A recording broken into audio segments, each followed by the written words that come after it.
बागवान भाइयों, आप ये देखिए, जो ये यहाँ पे प्लांट है, ये मीडियम डेंसिटी के ऊपर है, रूट स्टॉक के ऊपर है, गाला है, ये टायर सिस्टम इसमें बनाया है।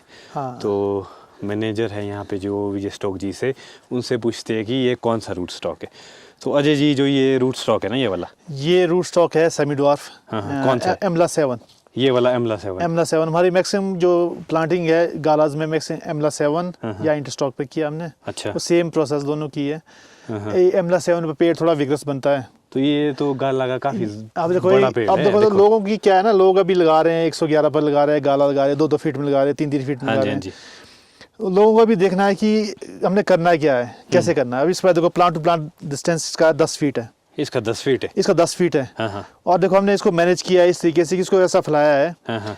अब इसमें देखो क्रॉप मतलब 700 से 800 सेब दाने थिनिंग के बावजूद आपको मिलेंगे। अब इसमें क्या है, हमने ये एक पेड़ बना दिया। हाँ जी, हाँ जी। अब इसमें क्रॉप ऐसी आती पूरी दूसरा आगे बना दिया। बीच में गैप दिया है क्योंकि तो ये आपने टायर सिस्टम बनाया है। टायर सिस्टम इसमें क्या है, जो मेरी मैक्सिमम क्रॉप होगी वो नीचे बॉटम में आएगी। अच्छा, बॉटम निचला टियर में मेरे सबसे मैक्सिमम क्रॉप है। सेकंड में कम आएगी, फिर टॉप में बिल्कुल कम होगा। कितनी आपने, जैसे नीचे है आपने 1 2 3 4 5 6 टहनियाँ रखी? हाँ, 5-6 टहनी रखी है बस, उसमें कोई नहीं। इसमें क्या है कि आपका कंपटीशन के लिए जैसे आपको कलम रखते हैं, मतलब जैसे शूट सकते हैं, वो काट देना आपने। अच्छा। बस इसको ऐसे फैलाना बस। इसमें सारे देखो स्पर्स है सारे। तो मतलब ये है कि जैसे नीचे 6 ऊपर 4 मतलब ऐसे आपका जो पाइन ट्री है ना, जैसे मतलब हमारा देवदार का ट्री होता है, उस तरीके से बनना चाहिए। उस तरीके से, क्योंकि उसमें सनलाइट क्या है, हमारा जो पुराना बगीचा है वो हमारा बना है मशरूम की तरह। ऊपर से गोल है, ऊपर वाला जो भाला पोर्शन है उसमें ज्यादा सेब होता है। अच्छा। क्योंकि उसमें धूप पड़ती है। हमारे अंदर नहीं पड़ती धूप सीडलिंग में, तभी उसमें रंग नहीं आता। इसमें क्या है कि आपकी धूप चाहिए। सेब सबसे पहले मेन क्या है, पेड़ों के लिए धूप और पानी, ये 2 चीजें बहुत जरूरी है। इसमें धूप खुली पड़ रही है, देखो खुली पड़ रही है। सेकंड टियर में धूप अच्छी पड़ रही है। हाँ जी। अब देखो ये 7 पर है। हाँ। अगर आप 111 पर लगाएंगे, समझो आप क्या जाएगा आपका पेड़। 111 के ऊपर तो बहुत ही। अब देखो ये लोगों के लिए कि आप इस तरीके से कर सकते हैं अगर आपने करना है। तो इसमें तो कोई प्रॉब्लम नहीं है। तो इसमें चाहे बर्फ पड़े चाहे आदमी चढ़े, कुछ नहीं, बस आपका जो एंगल बन गया ना एक बार पार सामने से, हाँ जी, कुछ नहीं होगा आपको। तो क्वालिटी वैसी बढ़िया है। क्वालिटी तो आपका वो रहेगा क्योंकि थिनिंग तो करनी पड़ेगी आपको। अच्छा, जो ये पीछे की ओर है ना, ये हाँ, ये 111 पर है सुपर चीफ है सारा। इसमें क्या है, इसमें स्पर फॉर्मेशन बहुत ज्यादा है। अब देखो इसमें ये सारा स्पर्स है। ये सारा सारे स्पर। अब इसमें इतना स्पर है कि हर बार ये सेटिंग होगी, पर इतना हम सेब नहीं रख पाते हैं। हमने रखना है कि एक करके, मतलब क्रॉप कम होगी। अच्छा, इसमें आपको जो ये है ना स्पर टाइप वैरायटीज, हाँ जी, एक तो इसमें स्केल की दिक्कत और पेपरी बार की समस्या आती है इसमें? हाँ, पेपरी बार आती है, पर पेपरी बार हमारा कंट्रोल हो जाता है। अच्छा, कंट्रोल हो जाता है। हाँ, उसमें पेपरी बार ऐसा है कि हम तो ज़्यादा पहले तो हमने ब्लाइटॉक्स लगाते थे, जैसे ब्लाइटॉक्स लगा लिया, ऑयल के साथ लगा लिया। उसमें हमारे को प्रॉब्लम आ रही थी क्योंकि ऑयल जो है वो कैंकर को ज़्यादा प्रमोट कर रहा था। अच्छा। अब हम क्या करते हैं, सिंपल ब्लाइटॉक्स पानी के साथ हल्का सा उसमें पॉइजन डाल दिया। अच्छा। वही लगाते हैं क्योंकि कॉन्टैक्ट फंजीसाइड है आपका, जैसे लगाया तो उसका असर हो गया। हाँ जी। उसका बड़ा अच्छा रिजल्ट है। अच्छा। जो आपकी कटिंग दिख रही है, हमने सिर्फ वही लगाया पानी के साथ। कटिंग कुटिंग पर कुछ नहीं, ज़्यादा पेस्ट बूस्ट कुछ नहीं, ज़्यादा नहीं, बस इसको रफ रखा है।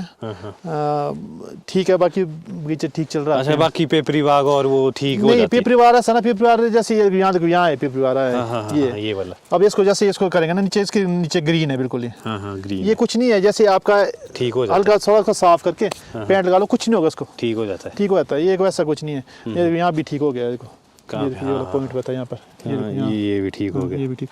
ये तो ऐसा थोड़ा ज़्यादा नाइट्रोजन हो गया, नाइट्रोजन से भी थोड़ा ये बढ़ता है पेपरी बार वगैरह। अच्छा। जैसे मोटे कट्स मारते ना, तो उससे भी होता है थोड़ा बहुत। ये नीचे 111 के ऊपर ये गाला, ये जो गाला है 7 पर, ये भी ये सारा रो 7 पर, एमला 7।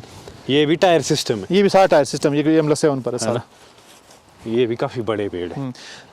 ये हमने जब हमने लगाए थे ना, इसमें नहीं कोई ऐसे जैसे सनबर्न वगैरह कुछ इस तरह की दिक्कत नहीं, कुछ नहीं है, क्योंकि थोड़ा हमारा यूवी यहाँ हाई है इस एलिवेशन पे। अच्छा थोड़ा है, पर उतना हमारे को दिक्कत नहीं आई इसमें सनबर्न वगैरह की। बाकी तो होता है, सनबर्न तो होता है ऑर्चर्ड में, क्योंकि आपका जैसे एक साइड में अगर फ्रूट सन उस पर पड़ता रहेगा तो सनबर्न रहता है, बाकी तो उसमें नेट्स पड़ जाती है ऊपर से, तो नेट्स कंपल्सन है। तो ऐसा कुछ नहीं ये वाला 111 ये 111 पर सारा है। ये भी 111 पर देखो ये बन रहा है सुपर चीफ है ये। सुपर चीफ है सारा। इसमें भी आपका वही न्यूट्रिशन रहता है न्यूट्रिशन सेम, बाकी ये इसका जो डायमीटर है उस हिसाब से थोड़ा आगे पीछे जाता है न्यूट्रिशन। जितना मोटा तना होगा उससे थोड़ा ज़्यादा न्यूट्रिशन मांगता है। अच्छा सर, बाकी तो ये सेम ही है। बाकी सेम है। तो आप इसमें देखो टायर सिस्टम बन रहा है, एक यहाँ है। हाँ, इसमें मेरा मैक्सिमम मतलब 60% क्रॉप यहाँ आएगी। टायर से ऊपर मेरी 40 आ रही है, ऊपर मेरे को बहुत कम, मतलब ये तो है। इस तरह से रखने इस तरह मैनेज करने में ईजी है ना, आपका सेब तोड़ने के लिए बड़ा फटाफट। हाँ, तो लेबर कॉस्ट बच जाती है आपकी, बच जाती है। बाकी ऐसा कि आपको एक्सपेंड करना है, जैसे फैलाया मैंने यहाँ पहुँच गई ब्रांच। हाँ जी। तो जितना आप उसको क्लोज करेंगे फिर आपस में हेज बन जाएगी। हाँ, तो ठीक है इस पर फॉर्मेशन। चलो अगले वो ब्लॉक चलिए ठीक है, M9 का ठीक है।